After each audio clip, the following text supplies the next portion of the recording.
Bonjour, je suis Madame Tétu, donc de l'école de Bomy. J'ai la classe de CM1, CM2. Nous avons choisi le thème de l'air intérieur, et plus exactement comment lutter contre la pollution de cet air intérieur.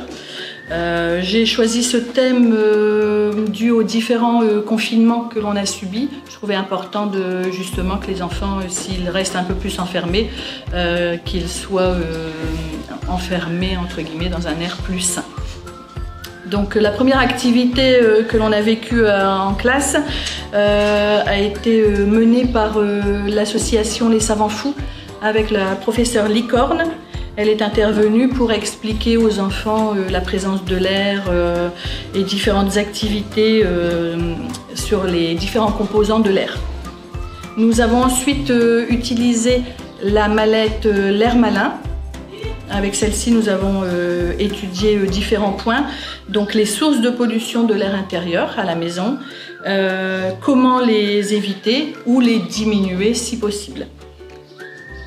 On avait ensuite aussi effectué un travail avec un jeu de loi, les défis d'Hermann, qui fait aussi partie de cette mallette. Pour le lien avec les familles, nous avons fait une enquête. Donner aux enfants une enquête, votre profil d'air intérieur. Et donc ils avaient un certain nombre de points et leur maison avait donc un profil or ou argent. Nous avons réalisé, donc j'aime travailler en interdisciplinarité, nous avons donc travaillé en étude de la langue par rapport au projet de l'air et on a réalisé un acrostiche. Donc c'est une petite poésie, un enfant vous la présentera tout à l'heure. Nous avons également travaillé en art plastique avec des produits ménagers que les enfants, donc des bouteilles de produits ménagers que les enfants ont apportés de chez eux. Ça permettait aussi de faire un lien avec les familles, un lien supplémentaire.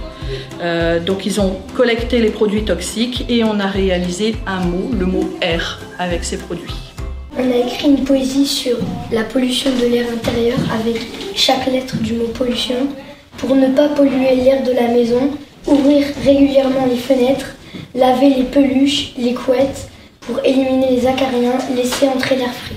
Utiliser l'aspirateur, toujours entretenir les appareils de chauffage, interdire les animaux dans les chambres.